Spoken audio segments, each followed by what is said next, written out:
নিভৃতে প্রেম আমার নীলাঞ্জনা। নাজনীন নেছা নাবিলা। পর্ব 2। লজ্জা করে না নিজের বিয়ের দিন অন্য এক মেয়েকে বিয়ে করে আনতে? হুঙ্কার দিয়ে কথাটি বলল ইমরান মির্জার নিজের ছেলেকে। ইরফান এখনো চুপ আছে। ইমরান মির্জার স্ত্রী ইরিন একবার নীলার দিকে দৃষ্টিপাত করল। দেখল নীলা তৃপ্তি সহকারে খাচ্ছে। প্রত্যেকদিন যেমন ভাবে খাবার খায় তার থেকে আরামদায়ক ভাবে বসে খাচ্ছে। নীলার ধৈর্য, সাহস, আত্মমর্যাদা বোধ দেখে যেমন খুশি হলেন তিনি, ঠিক তেমনি মনক্ষুণ্ণ হলেন নিজের ছেলের করা কাজে। নীলাকে উনার ভীষণ পছন্দ হয়েছিল। মেয়ে হিসেবে নীলা যেমন ভালো বউ হিসেবেও হতো। কিন্তু উনার কপালে এমন লক্ষ্মী বউ জুটল না। রাগে দুঃখে দাঁতে দাঁত চেপে নিজের ছেলেকে বললেন, দাঁত থাকতে দাঁতের মর্যাদা দিতে হয়। বানরের গলায় মুক্তোর মালা মানায় না রে, তাই তো নীলাকে ছেড়ে এই সাদা চামড়ার কাছে গেলি। না আছে চেহারা, না আছে গুণ, খালি পারে পেও পেও করতে। তুই যেমন তোর পছন্দও তেমন। কি আছে এই মেয়ের মাঝে? শুধু সাদা চামড়াই তো। আরে তোকে যে নীলা বিয়ে করতে রাজি হয়েছিল এইটাই তো তোর 14 গোষ্ঠীর ভাগ্য। নিজের মায়ের কাছ থেকে এমন অপমান আশা করেনি ইরফান। লজ্জায় সে মুখ তুলে তাকাতে পারছে না। বেশি কিছু বললে দেখা যাবে বাবা তাকে ত্যায্য পুত্র করে দিবে। সকল আত্মীয় স্বজন, বন্ধু বান্ধব, পাড়া প্রতিবেশী সবাই মিট মিট করে হাসছে ইরফান আর তার স্ত্রীর উপর। নীলা মুখে থাকা খাবার খেয়ে পানি গিলে তারপর বাম হাত দিয়ে টেবিলের সাহায্য তালি দিতে দিতে বলল, ওয়াহ বড় আম্মু জিও, তুছি গ্রেট হো। নীলা তার বাবার বড় ভাই এবং তার স্ত্রীকে বড় আব্বু ও বড় আম্মু বলে ডাকে। এবং ছোট ভাই এবং তার স্ত্রীকে ছোট আম্মু এবং ছোট আব্বু বলে ডাকে। নীলার কথা শুনে ইরফান রাগী দৃষ্টি নীলার দিকে তাকালো। সেটা ইমরান মির্জা লক্ষ্য করতেই ইরফানকে ধমক দিয়ে বলল, লজ্জা করছে না নীলার দিকে এইভাবে তাকাতে? তোকে তো আমার নিজের ছেলে বলতে লজ্জা করছে। নীলা এইসব দেখে মিটি হাসছে আর খাবার খাচ্ছে। মেয়ের এমন সাহসিকতা দেখে নিলয় মির্জা নিজের ছোট ভাইকে বলেন, আকাশে আমার মেয়েটা একদম মিনুর মতো হয়েছে। মিনু আমাদের মাঝে না থাকলেও তার এক ফিমেল ভার্সন রেখে গেছে। আমার মেয়েটিকে যখন মিনু হসপিটালে কোলে নিয়েছিল তখন হয়তো নিজের গুণ মেয়েটির মাঝে রেখে চলে গিয়েছিল। কথাগুলো বলতেই দুই ভাইয়ের চোখ ভরে উঠল। আবির আর ইবাদ হেঁটে হেঁটে নীলার কাছে গেল। আবির বোনের মাথায় হাত দিয়ে নরম সুরে জিজ্ঞেস করল, বনু ঠিক আছিস তুই? আবির নীলাকে একদম নিজের বোনের মতন দেখে। নীলা খাবার খেতে খেতে বলল, আমার একটা কাজ করে দিলে হয়তো ঠিক থাকব। আবির কি কাজ করতে হবে তা জিজ্ঞেস না করেই রাজি হয়ে গেল। তৎক্ষণাৎ বলে উঠল, আমি আমার বোনের জন্য সব কিছু করতে পারি। নীলা আবিরের কথা শুনে দাঁত বের করে হাসি দিল। তারপর আবিরকে কানাকানি কিছু একটা বলল। আবিরের চক্ষু চড়ক গাছ নীলার কথা শুনে। এমন পরিস্থিতিতেও যে এই মেয়ের মাথায় এমন বুদ্ধি আসতে পারে তা কারোর কল্পনার বাইরে। ইবাদ নীলার কথা শুনে মিটি মিটি হাসছে। সে নীলাকে খুব পছন্দ করে। বাড়ির কারোর কথা না শুনলেও নীলার কথা শুনে কেবল। আর আরশি অনেকবার এই বাড়িতে এসেছিল। ইবাদ আরশিকে সেই প্রথম থেকে অপছন্দ করে এসেছে।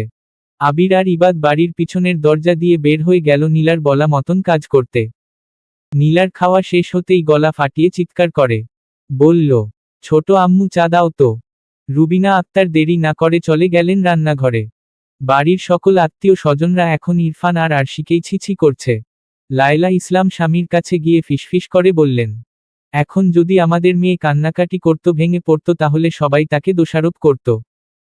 অথচ দেখো মেয়ের এমন কঠিন রূপ দেখে কেউই মেয়েকে দোষারোপ করার সাহস করছে না। মেয়েদেরকে সমাজে টিকতে হলে শক্ত থাকতে হবে। ভেঙে পড়লে সবাই তাদের মাটির সাথে পিষে ফেলবে। নিলয় মির্জা স্ত্রী কথায় সায় দিলেন। মেয়ের দিকে একবার দৃষ্টিপাত করে গর্ববোধ করলেন। এখন আর কোনো আক্ষেপ নেই তার।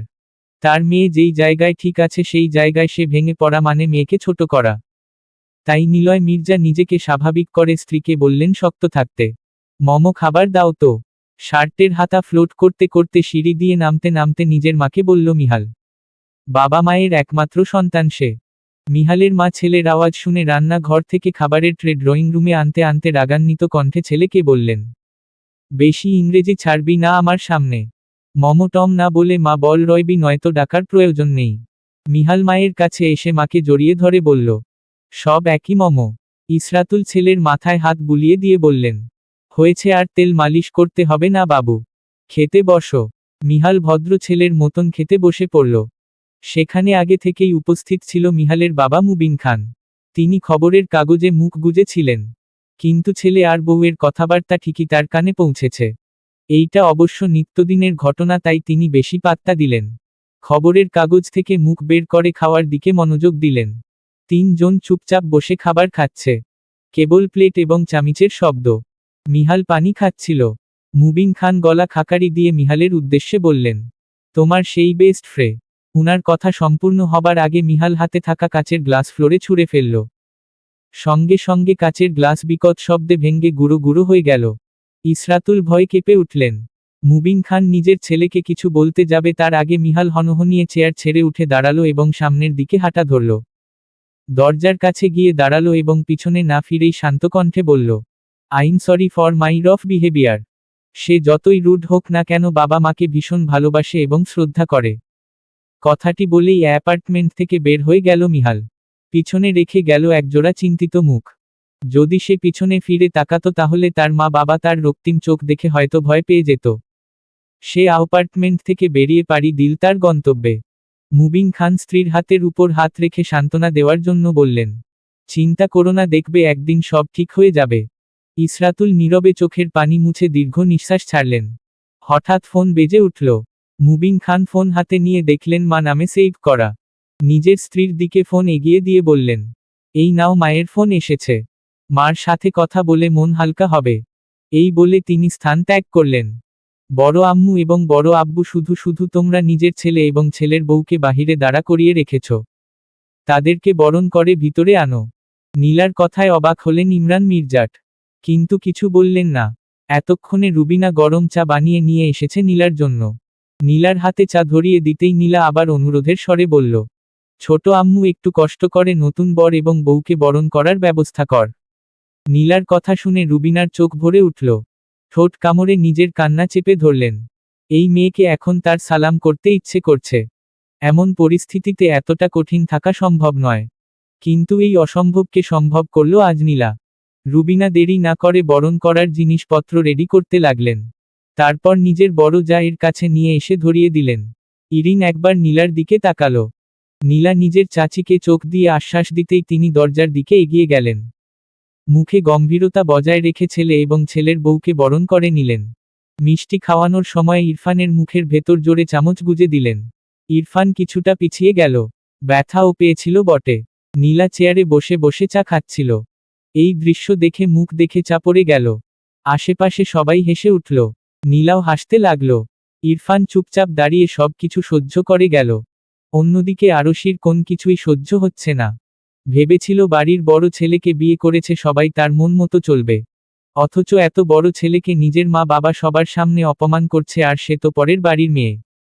এইসব কথা ভাবতেই আরশির চেহারায় বিরক্তের ছাপ স্পষ্ট ফুটে উঠেছে। যা কেউ খেয়াল না করলেও নীলা করেছেন। নীলা আরশির চেহারায় বিরক্তের ছাপ দেখে বাঁকা হেসে মনে মনে বলল, যত যাই হোক, দিন শেষে তুই আমারই বেস্ট ফ্রেন্ড। তোর সকল সমস্যা, দুর্বলতা, সবকিছুর খবর আমার জানা আছে। আমি তাইলে এক্ষুনি তো নতুন সংসার শুরু হওয়ার আগেই শেষ করে দিতে পারি। কিন্তু এই নীলা মির্জা ভীতুদের মতন ফুটবল জায়গায় আঘাত করে না। পিছন থেকে ছুরি চালানোর অভ্যাস তোর এবং তোর নব্য স্বামীর হতে পারে, কিন্তু নীলা মির্জার না। আমি ময়দানে নেমে চোখে চোখ রেখে সোজা গুলি করব। প্যারিসের সেন্ট সেইন নদীর ব্রিজের উপর পকেটে হাত ঢুকিয়ে দাঁড়িয়ে আছে মিহাল। তার দৃষ্টি পানির ঢেউতে। Best friend my foot. Mihal খানের সাথে প্রতারণার ফল তো তাকে হাড়ে হাড়ে টের পেতে হবে। মিহাল খান কাউকে ক্ষমা করে না যতক্ষণ না পর্যন্ত তার প্রাপ্য শাস্তি নিজ হাতে দেয়। কথাগুলো বলার সময় মিহালের কপালে রগ ফুলে উঠল। দাঁতে দাঁত চেপে একা একা কথাগুলো বলল সে। তাকে কেউ কখনো এভাবে ঠকায়নি। তাই প্রথমবার ঠকে যাওয়ার মিহাল ঠিক মেনে নিতে পারছে না। পকেট থেকে ফোন বের করে কাউকে কল দিল। কল রিসিভ হতেই মিহাল বলল, I want every single details. ওপর পাশের মানুষ থেকে উত্তর শুনে বাঁকা হাসল মিহাল। ফোন কেটে পকেটে পুরে ফেলল। মুখের বাঁকা হাসি বজায় রেখে বলল, start counting down to the beginning of your bed time. কথাটি বলেই ভয়ঙ্কর হাসি দিল মিহাল। তার হাসির শব্দে আশেপাশে থাকা কবুতর ভয় একত্রে ঝাঁক বেঁধে উড়ে গেল। মুনভি? পেছনে থেকে এক পুরুষালী কণ্ঠ ভেসে এলো মুভির কানে। মুনভির কণ্ঠটি চিনতে সমস্যা হলো না। এ যে তার অতি প্রাণপ্রিয় বন্ধুর কণ্ঠ। মুনভি চেয়ার সমেত পেছনে ফিরল। তার ডেস্কের সামনে দাঁড়িয়ে থাকা মানুষটিকে দেখে বাঁকা হাসল। পরনের সাদা এপ্রন খুলে চেয়ারের উপর রাখল। চেহারা ছেড়ে উঠে সামনে দাঁড়িয়ে থাকা ব্যক্তিটির দিকে এগিয়ে যেতে লাগল। তার পুরো নাম শাহরিয়ার মুনভি। পেশায় সে একজন ডাক্তার। হপিটাল ইউরোপিন জর্জ পম্পিডু, ইউরোপীয় হাসপাতাল জর্জেস পম্পিডোতে সে একজন কার্ডিওলজিস্ট। হৃদরোগ বিশেষজ্ঞ। ব্যক্তিটির একদম মুখোমুখি দাঁড়িয়ে শান্ত কণ্ঠে বলল, Mihal Khan, my dear best friend. I mean ex best friend. We meet after a long time. তো এখানে কি করে আসা? মুনভির বলা কথাগুলো শুনে মিহালের ঠোঁটেও স্মিত হাসি ফুটে উঠল। এক জীবনে দুজন দুজনের জন্য জান দিয়ে দিতে প্রস্তুত ছিল। আর এখন দুজন দুজনের জান নিয়ে নিতে প্রস্তুত। কি অদ্ভুত এই বন্ধুত্ব! মিহাল নিজের মস্তিষ্ক হতে অন্যান্য চিন্তা ভাবনা দূর করে বলল, এখান দিয়ে যাচ্ছিলাম, ভাবলাম নিজের শত্রুর খোঁজ খবর নিয়ে যাই। যত যাই হোক, এক জীবনে তো বেস্ট ফ্রেন্ড ছিলাম। মিহালের কথা শুনে মুনভির ঠোঁট তাচ্ছিল্যের হাসি ফুটে উঠল। সে বিদ্রূপ করে বলল, ছিলাম তো বেস্ট ফ্রেন্ড। বেস্ট ফ্রেন্ড কথাটি সে জোর লাগিয়ে বলল, এক সময় অনেক ভালো বন্ধু ছিলাম। সেই বন্ধুত্বের হত্যা নিজ হাতে করেছিস তুই মিহাল। তাই এখন আমার তোকে মারতেও হাত কাঁপবে না। ঠিক যেমন তোর আমাদের বন্ধুত্বকে হত্যা করতে হাত কাঁপেনি। মুনভির কথা শুনে মিহাল ভেতরে ভেতরে ক্ষতবিক্ষত হলেও তা প্রকাশ করল না, বরং শব্দ করে হেসে উঠল। তার এহেন কাণ্ডে অবশ্য মুনভি অবাক হল না। ছোটবেলা থেকেই তাদের বন্ধুত্ব ছিল, তো তাই সে মিহালকে যতটা চেনে মিহাল নিজেও নিজেকে ততটা চেনে না। মিহাল নিজের হাসি আয়ত্তে এনে বলল, যখন বন্ধুত্ব ছিল তখন যদি সেই বন্ধুর জন্য মরতে পারি, তাহলে এখন না হয় বন্ধুত্ব শেষ হয়ে জন্মে উঠা শত্রুতামিতে শত্রুর হাতে মরব। তফাতে নেই তো কোনো। মিহালের কথায় মনক্ষুণ্ণ হল মুনভি। এত সহজেই কি বন্ধুত্ব শেষ করা যায়? যত সহজে মিহাল বলল কথাটি। কিন্তু সে মুখ ফুটে কিছু বলল না।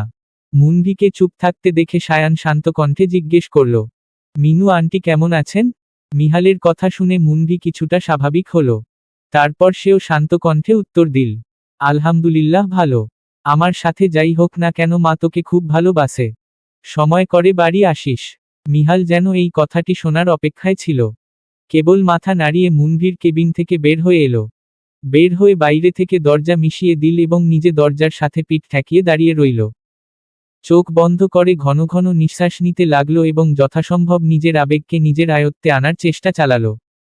যখন বুঝতে পারল সে স্বাভাবিক হয়ে গেছে, তখন স্বস্তির নিঃশ্বাস ছেড়ে বলতে লাগলো, মিহাল খান নিজের আয়ত্তে সবকিছু রাখতে পারে, এমনকি নিজের আবেগও। কিন্তু পরক্ষণেই আহত কণ্ঠে বলল, আমি না হয় সত্য জানি না, আমি না হয় সব কিছু শেষ করেছি। কিন্তু চাইলেই তো একবার আমাকে জড়িয়ে ধরে বলতে পারতি, মিহাল আমি কিছুই করিনি। তুই যা জানিস সব মিথ্যে। ট্রাস্ট মি মুনভি সকল প্রমাণকে প্রত্যাখ্যান করে কেবল তোর কথা বিশ্বাস করতাম। কিন্তু তুই কি করলি? আমাদের বন্ধুত্বের উপরে নিজের ইগোকে বেছে নিলি। এক্সপ্লেইন পর্যন্ত করলি না। কথাগুলো বলে মিহাল দীর্ঘ নিঃশ্বাস ছাড়ল, তারপর গলার টাই ঢিলা করতে করতে বলল, সত্য কখনো লুকানো যায় না।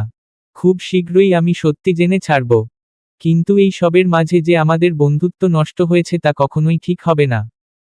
কথাগুলো বলেই মিহাল হসপিটাল থেকে হনহনিয়ে বের হয়ে গেল।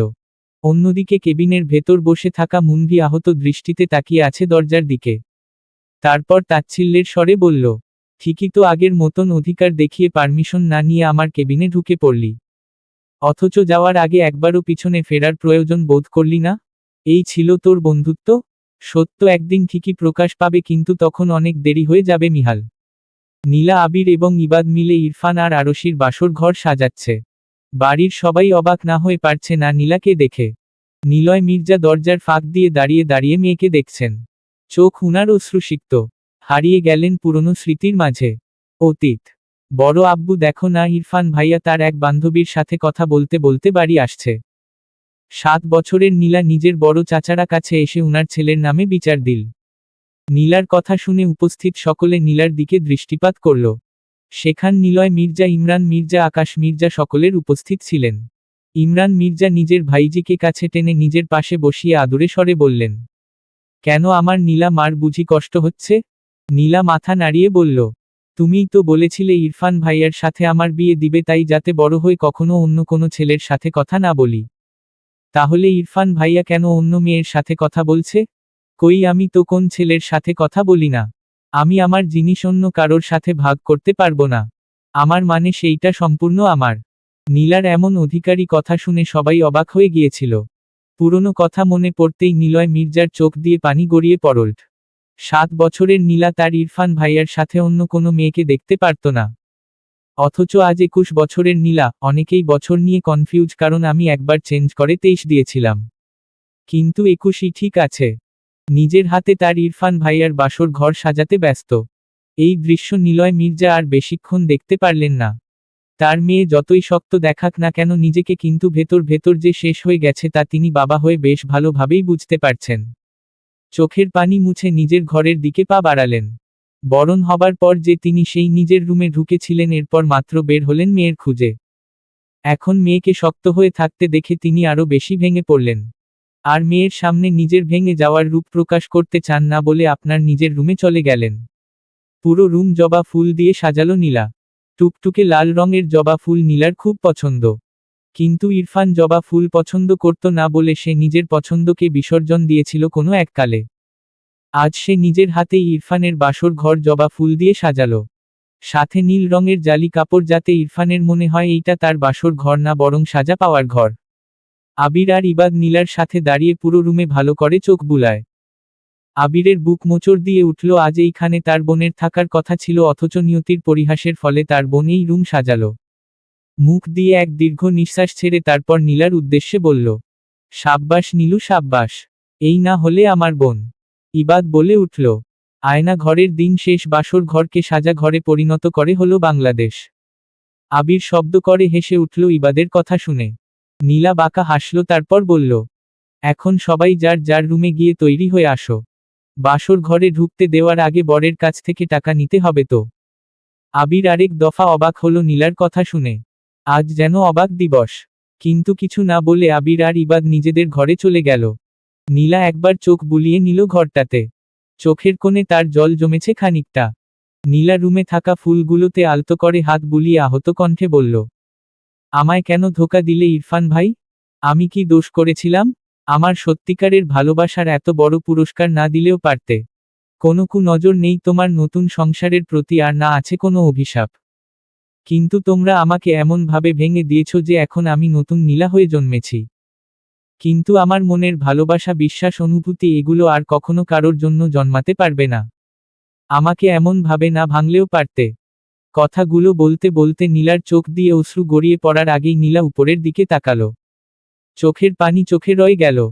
তারপর নিজেকে স্বাভাবিক করে বলল, তোমরা যদি ভেবে থাকো আমি 5-10টা ন্যাকা মানুষের মতো বলবো, অথচ আজও লাশ তার খুনিকে ভালোবেসে, তাহলে তোমরা ভুল ভাবছ। খুনের বদলে খুন করব না, বরং তোমাদের করা খুনের প্রতিশোধ নেব। কথাটি বলে বাঁকা হেসে রুম ত্যাগ করল নীলা। পুরো মির্জা বাড়ি আজ থমথমে। ইরফান আর আরশি ইমরান মির্জার রুম দাঁড়িয়ে আছে। ইরফানের মা তো ছেলের দিকে তাকিয়েও দেখছে না। ইমরান খান নিজের ছেলের উদ্দেশ্যে আবার বলে উঠলেন, লজ্জা করল না এমন নিচু কাজ করতে? বিয়েতে মতো ছিল না, তাহলে কেন মেয়েটির মন নিয়ে খেললে? গায়ে হলুদের দিন কেন হাসতে হাসতে আনন্দ করলে? আর বিয়ের দিনই কেন এমন কাজ করলে? একটা মেয়ের জন্য তার বিয়ের দিন বিয়ে ভেঙে যাওয়া কতটা অপমানজনক তাকে তুমি জানো? অবশ্য তুমি কি করে জানবে, তোমার তো নিজেরই কোন মান নেই। বাবা! ইরফান ডাকটি বলতেই ইমরান খান ছেলেকে চুপ করিয়ে দিয়ে বলল, আমাকে বারবার বাবা ডেকে মনে করিয়ে দিও না যে আমি তোমার মতো কুলাঙ্গারকে জন্ম দিয়েছি। যখন বেকার ছিলে তখন নীলা তোমার পাশে ছিল। আজ তুমি যতটুকু তার পেছনে কেবল রয়েছে নীলা, আর তুমি সেই নীলাকেই এখন প্রত্যাখ্যান করলে। নীলাকে প্রত্যাখ্যান করার যোগ্যতা কি আদৌ আছে তোমার মাঝে? ইরফান প্রতি উত্তরে বলার কিছু খুঁজে পেল না। ইমরান মির্জার এইবার নিজের পুত্রবধূর দিকে তাকিয়ে শান্ত কণ্ঠে বললেন, যেখানে নিজের ছেলে দোষী সেখানে তুমি পরের মেয়ে, তোমাকে আমি দোষারোপ করব না। কিন্তু একটা কথা মাথায় রাখবে, যেই জায়গায় নীলা আমার ছেলেকে সাফল্যতা পেতে সাহায্য করেছে সেই জায়গায় আমার ছেলে নীলাকে ছেড়ে দিয়েছে। তুমি তো তুচ্ছ নীলার সামনে। ইমরান মির্জার কথা বেশ বিধল আরশির গায়ে। সে যেই না মুখ খুলে কিছু বলতে নিবে তার আগেই ইরফান তার হাত চেপে ধরল। ইমরান মির্জা তাদের উভয়ের উদ্দেশ্যে বলল, যাও, এখন নিজেদের ঘরে যাও। ইরফান আর আরশি নির্লজ্জের মতো ইমরান মির্জার রুম থেকে বের হয়ে গেল। আস্তে আস্তে এগিয়ে যেতে লাগলো ইরফানের ঘরের দিকে। ইরফান নিজের ঘরের সামনে যেতেই গান শুনতে পেল কোনো এক মেয়েলি কণ্ঠের। নীলা ইরফানের ঘরের সামনে দাঁড়িয়ে আছে। তার এক পাশে আবির এবং অন্য পাশে ইবাদ দাঁড়িয়ে আছে। নীলার পরনে তার নীল শাড়ি এবং সাথে ম্যাচিং করা চুড়ি এবং জুয়েলারি। নীলার হাতে রক্ত জবা ফুল। সে রক্ত জবা ফুলে হাত বুলাতে বুলাতে গান গাইল। হাতে ছুরি ছাম ছাম বাজে। বসে না মন কোনো কাজে। প্রেম আসে যায় মনে। তোকে না পাওয়ার কারণে। চলবে